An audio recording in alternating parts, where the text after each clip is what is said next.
Apalagi yang ini nih, menantu perempuan dari ibu mertuanya. Tahu aja Romo, gak ada damai-damainya. Apakah sudah dibuatkan oleh Tuhan Yesus sejak 2000 tahun yang lalu? Pantesan Romo, saya sama menantu perempuan saya gak pernah akur. Pantesan Romo, saya sama mertua perempuan saya Romo, kalau lihat dia itu tanduk saya Romo langsung meninggi Romo. Kesel bawaannya, habis semuanya serba salah.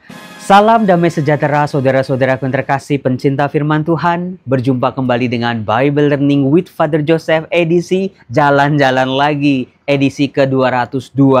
Saudaraku, setelah kemarin habis pemeriksaan kesehatan di Thailand, saya sebelum pulang ke Indonesia, saya mampir dulu ke sebuah negara. Anda nggak usah saya sebutin nama negaranya apa. Kalau Anda lihat di belakang itu ada trademarknya negara ini. Sudah pasti Romo Yusuf kayaknya lagi ada di Singapura ini. Saya di sini sampai hari Kamis. Romo, puter dong kameranya. Pemandangannya memang kelihatan, tapi Romonya gelap. Oke, saya putar sebentar ya. Karena ini memang di sore hari, saya baru saja mendarat tadi. Nah, gitu kan lebih jelas wajah Romonya. Saudaraku, saya sebagai seorang pengajar kitab suci, saya itu seneng kalau terima WhatsApp dari umat yang bertanya tentang teks-teks yang sulit yang mereka temukan dalam Alkitab. Romo, lucu nih. Biasanya bukannya seorang pengajar itu seneng kalau umatnya bisa menemukan teks-teks yang mudah, langsung memahami, langsung bisa dipraktekkan. Tapi kenapa kalau Romo kok seneng kalau umatnya ketemu teks-teks yang sulit? Nah, kalau umat bertanya kepada saya teks-teks yang sulit, berarti saya merasa saya masih diperlukan, bukan? Memang ketika umat membaca firman Tuhan, tidak semuanya teks dalam kitab suci ini bisa dibaca secara harafiah. Itu dulu yang pertama. Ada teks-teks dengan tingkatan-tingkatan kesulitannya masing-masing.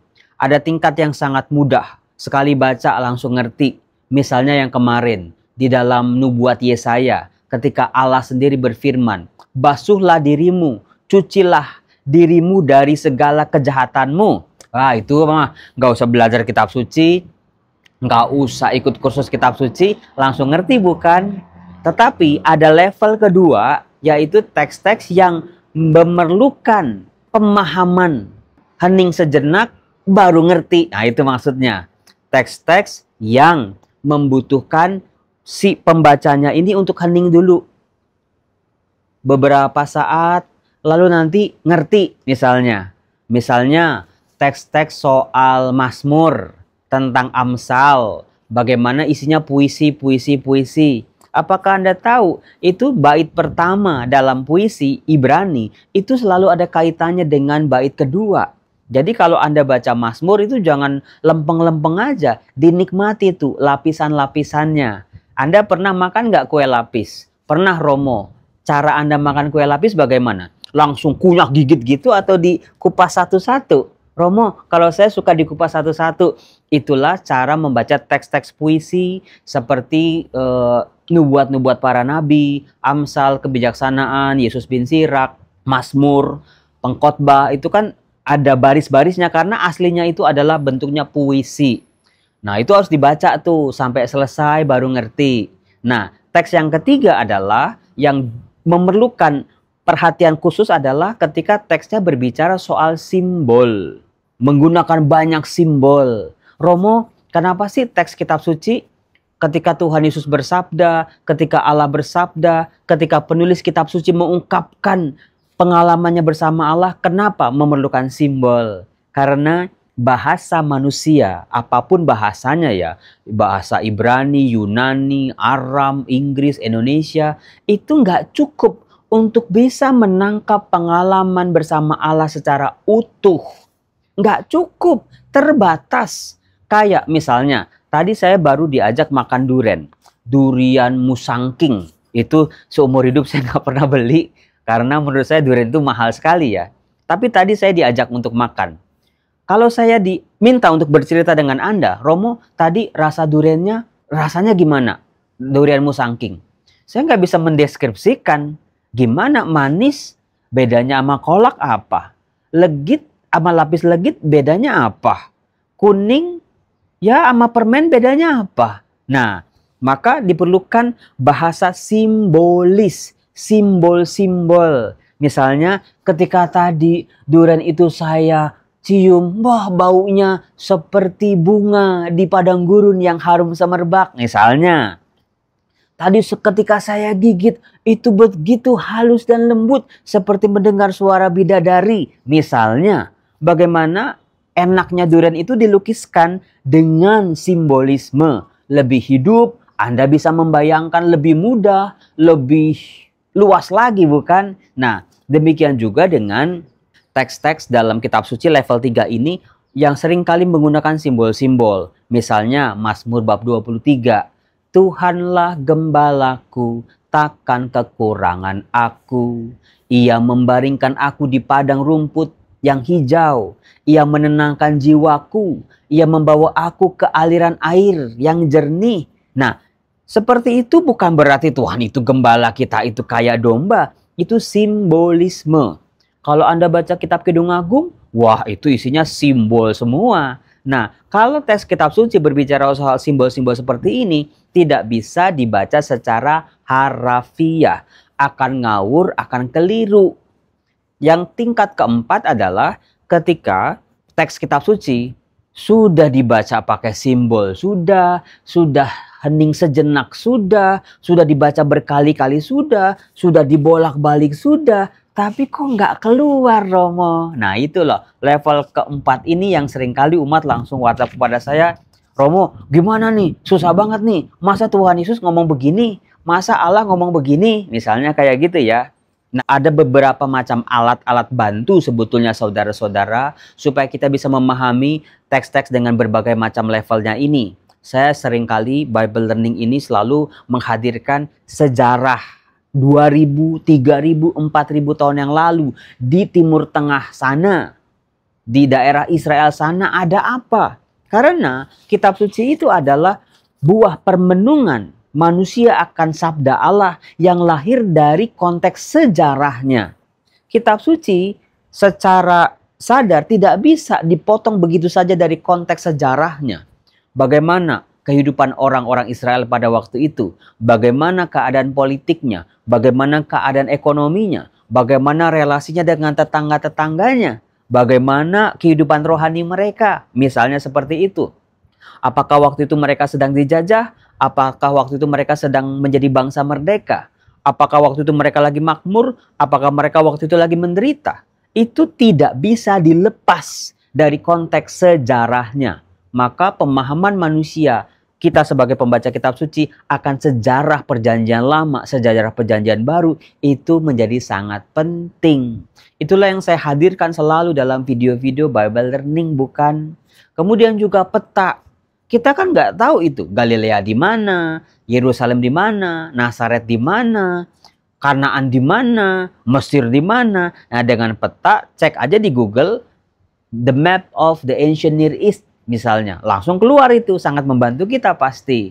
Lalu juga istilah-istilah atau pola pikir orang zaman dulu dengan zaman sekarang. Itu juga perlu untuk disadari, perlu untuk diketahui, memahami budaya mereka, cara berpikir mereka. Misalnya ketika Nathanael mau mengikuti Yesus, Yesus pernah bilang apa? Hai Nathanael, sebelum aku memanggil kamu, aku sudah melihat kamu duduk di bawah pohon ara. Nah, duduk di bawah pohon ara adalah simbolisme saudara-saudara, ungkapan atau idiom. Orang 2000 tahun yang lalu untuk mengungkapkan bahwa orang ini dekat dengan firman Tuhan, dekat dengan Taurat, rajin baca kitab suci.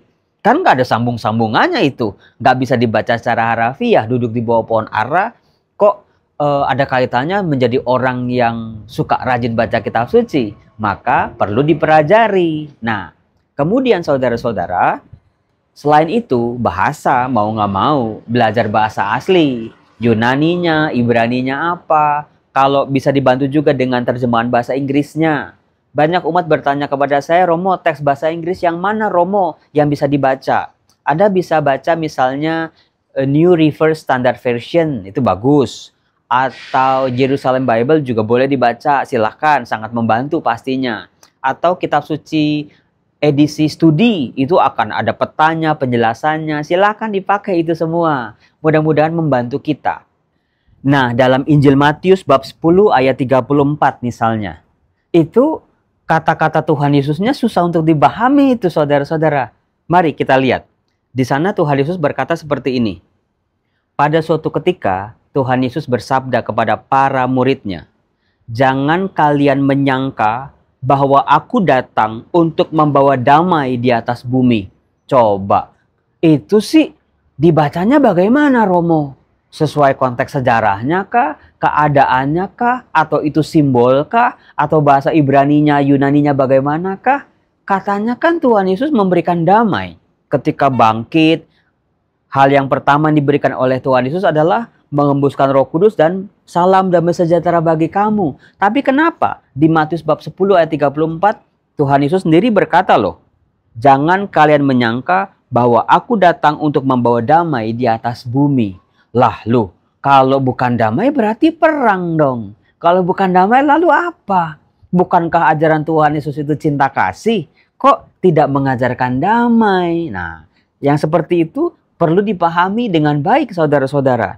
Dikatakan begini, "Aku datang bukan untuk membawa damai, melainkan pedang." Nah lu, makin ribet lagi. Berarti Tuhan Yesus mengajarkan murid-muridnya untuk angkat pedang dong. Untuk berperang, melawan musuh-musuh.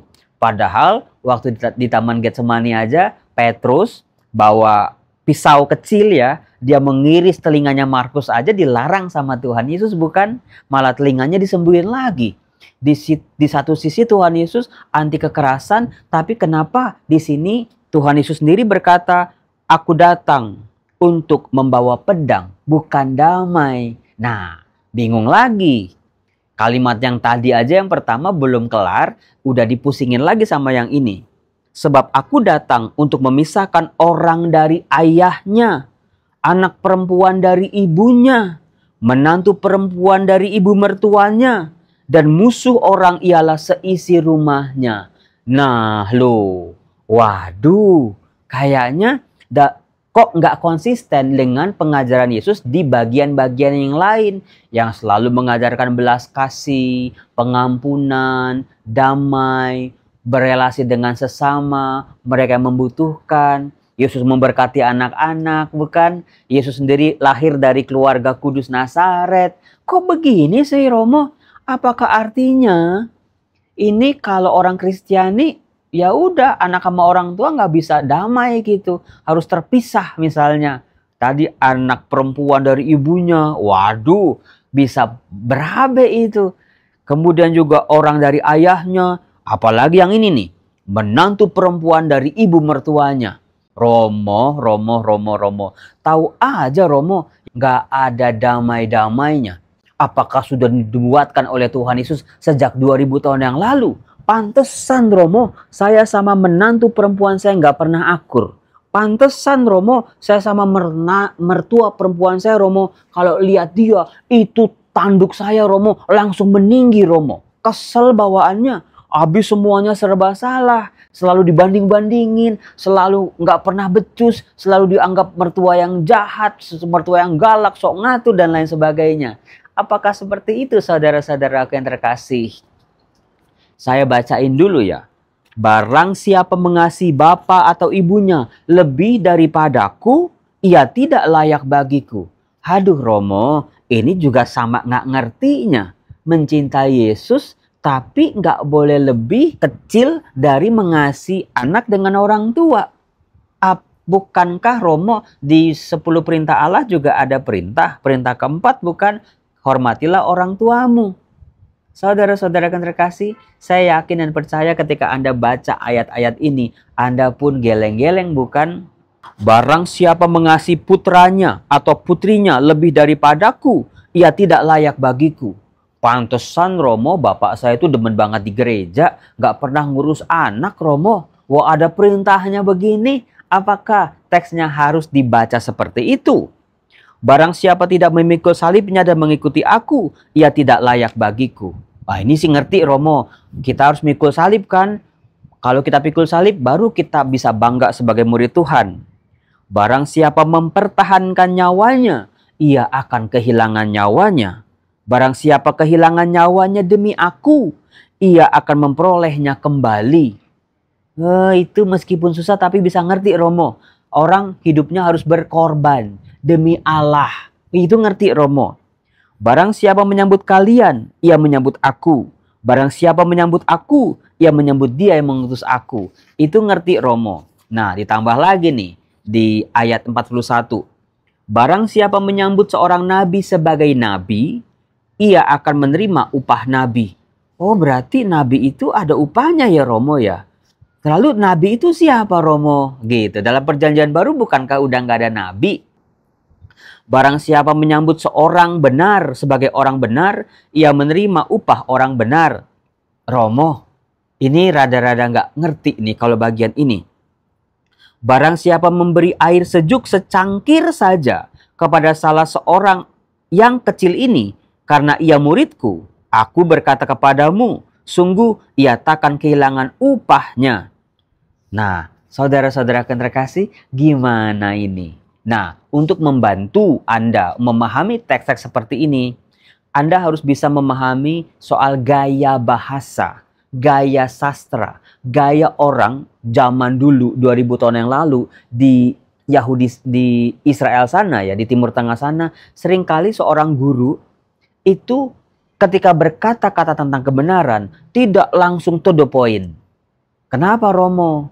Sebab kebenaran itu bukan diterima langsung mentah-mentah, tapi perlu diolah oleh orang-orang yang mendengarnya, oleh para muridnya.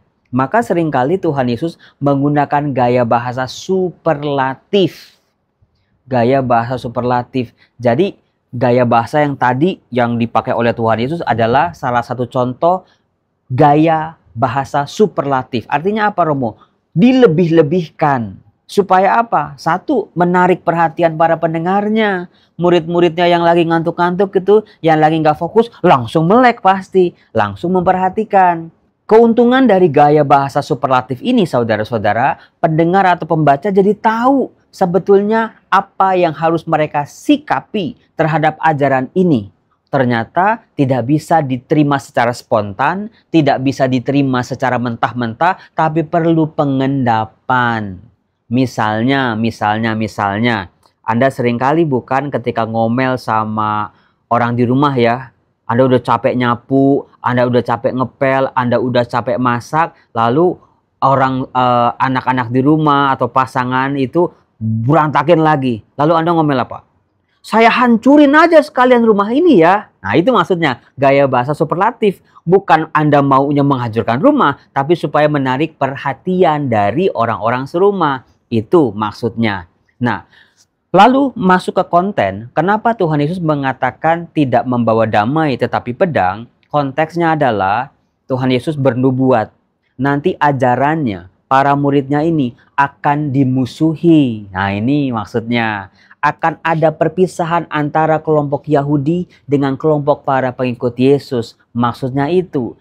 Perpecahan akan terjadi bahkan di dalam rumah mereka sendiri. Karena mereka lama-lama ini pengikut Yesus terusir dari saudara-saudara Yahudinya. Mereka diusir, mereka dianggap sebagai sempalan, mereka dianggap sebagai pengkhianat dan dimusuhi. Itu konteksnya. Nah, bagaimana para murid diberi kekuatan oleh Tuhan Yesus tadi soal upah. Jangan takut, jangan takut. Meskipun nanti kalian akan diusir, akan dimusuhi, aku akan memelihara kamu. Nah, saudara-saudara, itu salah satu cara untuk memahami teks-teks sulit ini. Bukan berarti apa yang saya jelaskan tadi itu sudah satu kebenaran satu-satunya ya.